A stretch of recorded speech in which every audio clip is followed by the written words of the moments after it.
Alright, gang. Here's a video to go along with 3.3b because there's a good chance that we would have done this 3.3b worksheet as classwork. So if you missed class, if you're absent and that's the main reason you're watching this video,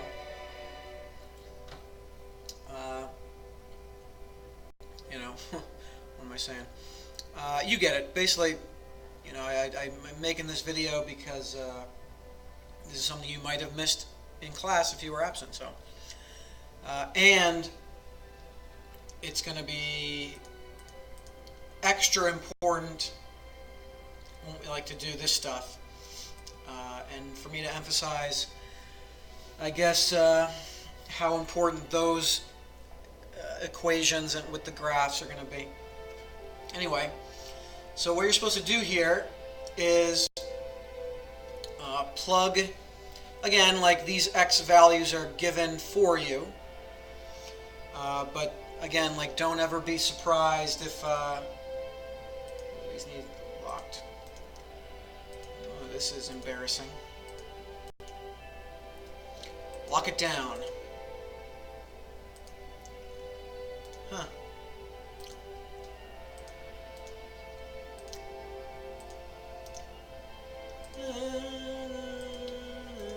XQ. I'm not starting over with this video.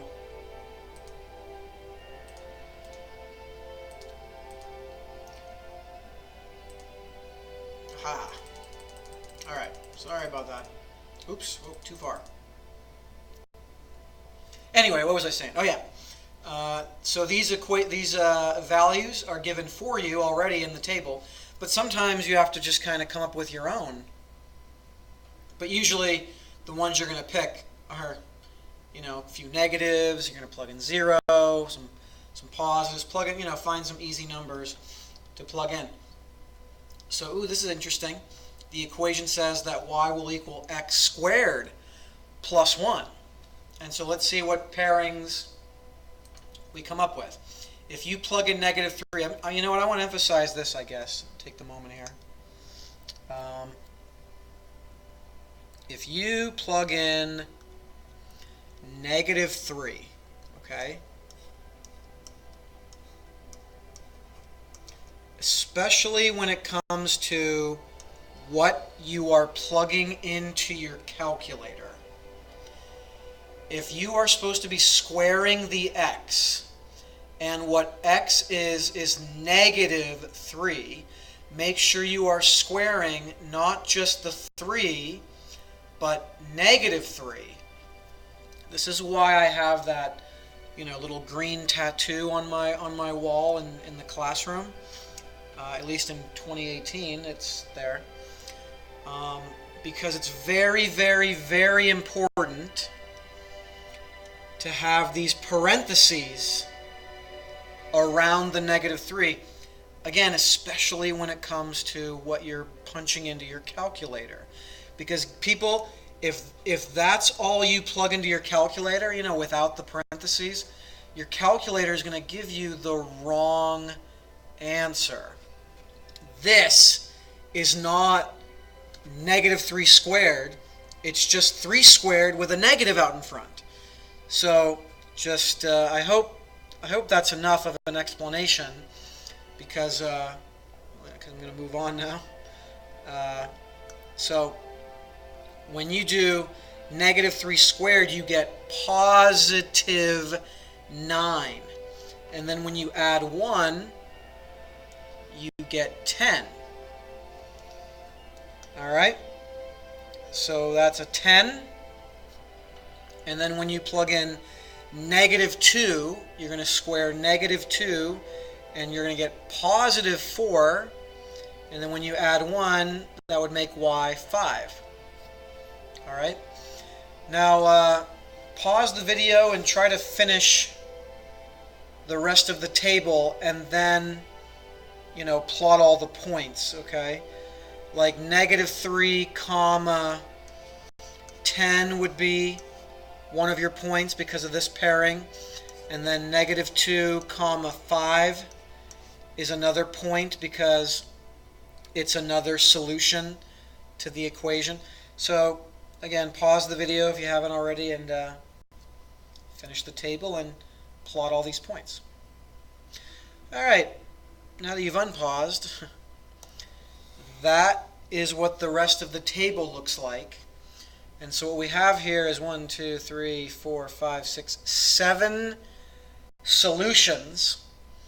And so 7 points that you could plot on the graph. But are there just 7 solutions to this equation? No. You know, these are just 7 numbers that we randomly just plugged in for x. You could plug in any number you want in for x. There's an infinite number of solutions and therefore an infinite number of points on this graph, and that's why we got to connect the dots, because you know, all these infinite number of dots would basically pack together anyway to make this shape. This kind of curvy looking U shape, which you're going to, well, if not now, you're going to learn one day, I mean, that it's called a parabola, this U shape. But so that's this graph and what it looks like when you connect these 7 points, you know, you had. So I guess something I could throw in here now as a teaching point is, can you imagine if we only would have plotted 3 points? Like, imagine if you only would have plotted like some positive numbers, like 1, 1 comma 2, 2 comma 4.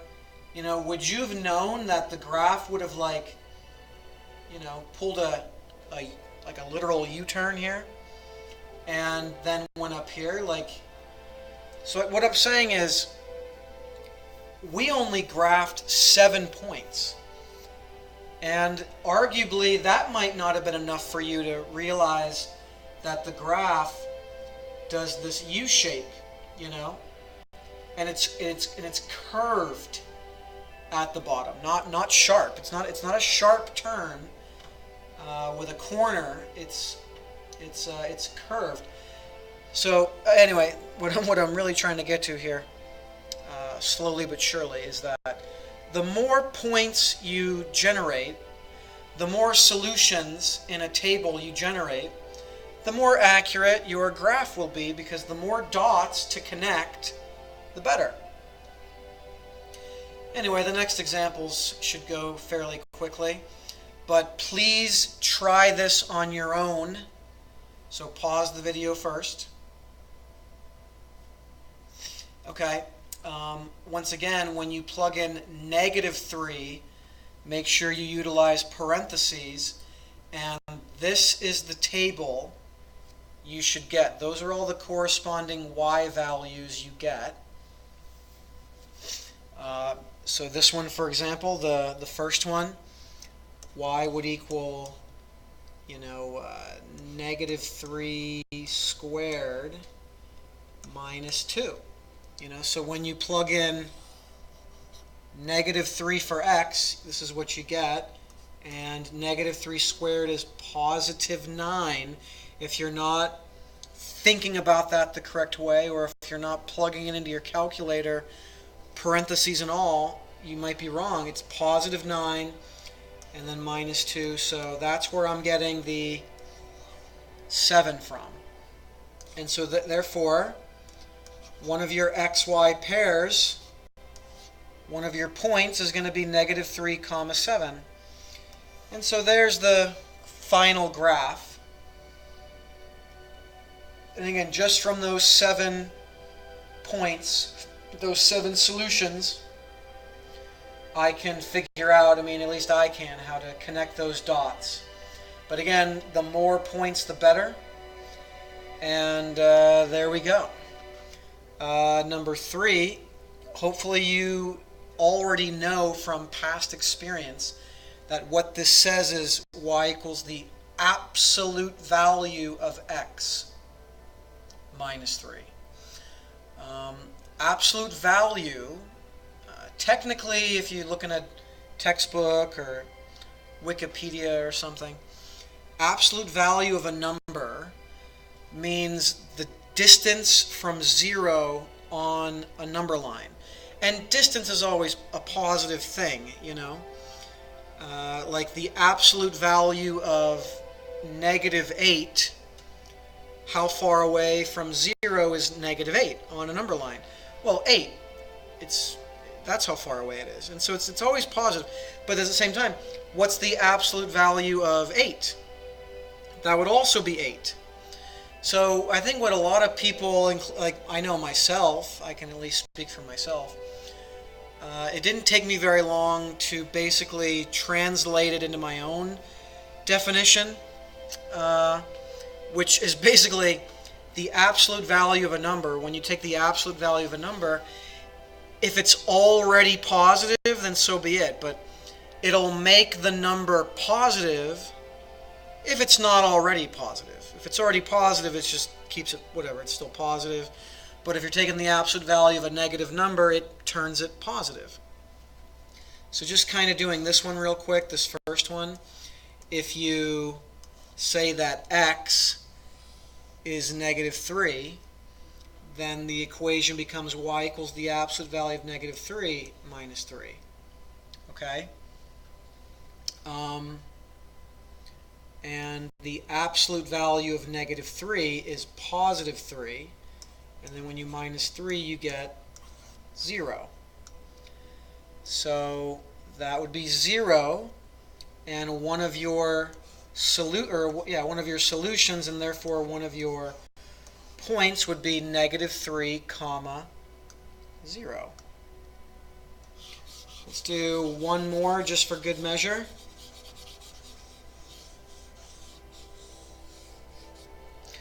What if I plugged in, you know, positive 3 in for the x? That would be y equals the absolute value of 3 minus 3. And the absolute value of 3, people, is just 3. Remember, absolute value makes a number positive if it's not already positive in the first place.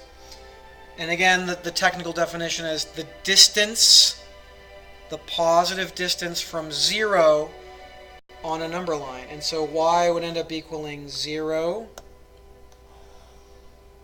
Okay? And if you plugged in 2, the absolute value of 2 would be just 2. And then minus 3, that would make y equal to -1, and then so on and so forth. And so plotting all of these points, you know, please try that on your own if you haven't already, pausing the video. But those points, when graphed, and again, for the third or fourth time saying this, these are not the only numbers that you would theoretically plug in for x. All numbers, you know, 4, 5, 6, 7, 8, 9, 10, -4, -5, -6, -7. But not only the integers, you know, 1.1, 1.2, 1.3, 1.4, 1.5, 1.6, 2.1, 2.2, 2.8, 2.9, 3.5, you know? So that's why we connect the dots to show that there's basically an infinite number of dots. And this absolute value graph is essentially a V graph. It's the shape of a V.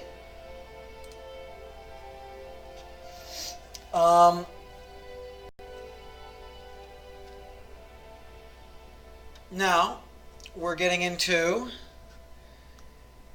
what I might refer to in class as parent functions. Some very basic equations, or parent equations or parent graphs maybe. These equations that are like very basic, and they all represent different kinds of equations at their most basic purest, forms, okay? So very quickly here, generating, so what if x was 0? Y would equal 0, right? So 0, 0 is a dot. What if I plugged in -1 for x? Then y, are you seeing a pattern here? Y is going to be equal to x. X and y are going to be the same thing. If I plugged in +2, that would be y equals 2, and y equals 2. It's almost so simple, it's like a trick question, What if I plugged in -4 for x? Then y would also equal -4. So the point -4, -4, oops, that's a stray mark, -4, -4. And so there's just 4 solutions, 4 points. But let's just kind of, let's cut to the chase.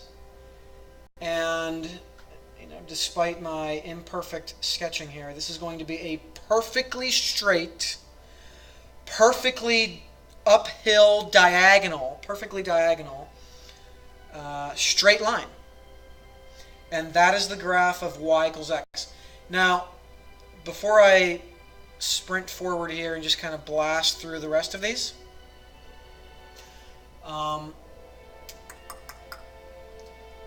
these exact graphs are all going to be on your eventual test. You could memorize these, and that's not a bad thing, to just kind of memorize that the graph of y equals x is this perfectly perfectly diagonal uphill straight line. Or if worst comes to worst, you could always, just like I just did here, generate 4, 5, 6, 7. I mean, the more points, the better, right? Generate a number of points, solutions, by randomly plugging in something for x and getting a number that goes with it for y. And plotting a bunch of dots and then just connecting the dots. You can always fall back on making what's essentially a table of points. You know what I mean?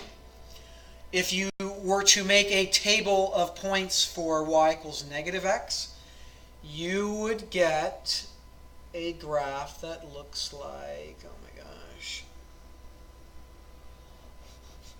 a perfectly straight line, but it goes downhill at this perfectly diagonal manner. So that's the graph for y equals -x, and you could prove that to yourself by generating a little table of values. Like you would get that dot, and you would get that dot, and that dot, and that dot, and that point, 5, -5, -1, -1, -2, -2, -4, -4, all, you know what I mean? Y equals x squared. Well, do you remember back in those earlier examples how you were getting like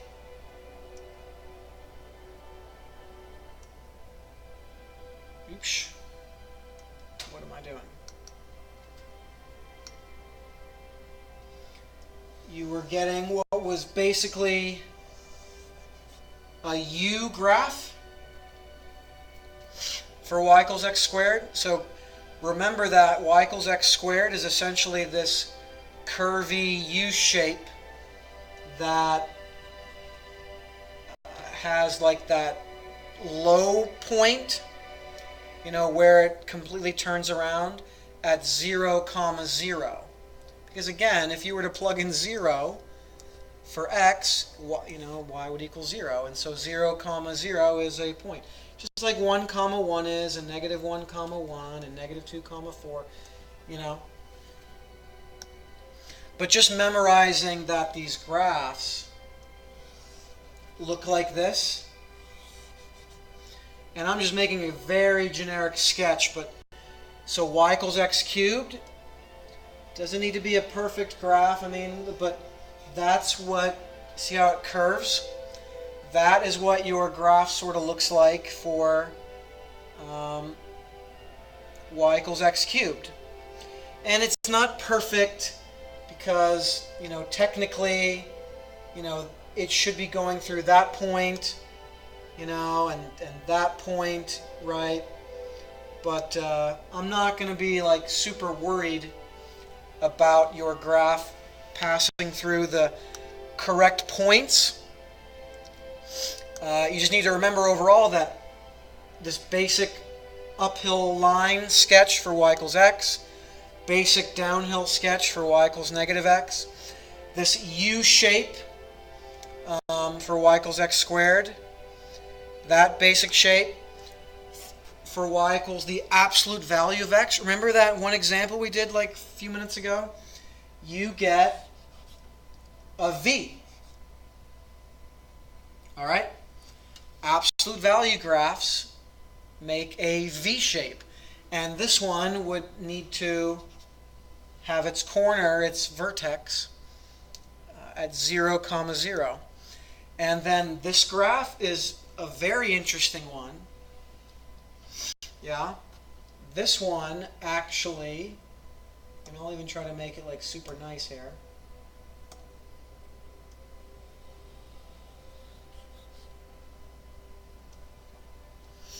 This graph, which technically passes through these nice points, because if you plug in 0, you get 0, right? If you plug in 1, you get 1, so 1, 1. If you plug in 4, you get 2, so 4, 2. If you plug in 9, you get 3, so 9, 3. But again, in general, this graph just kind of starts out of thin air here at 0, 0, and it curves up and to the right. And one final little comment to kind of plant a seed for the future. Do you notice how there is no graph at all to the left of 0, 0? Like there is no graph. Which means like, wait, what if I plugged in -4?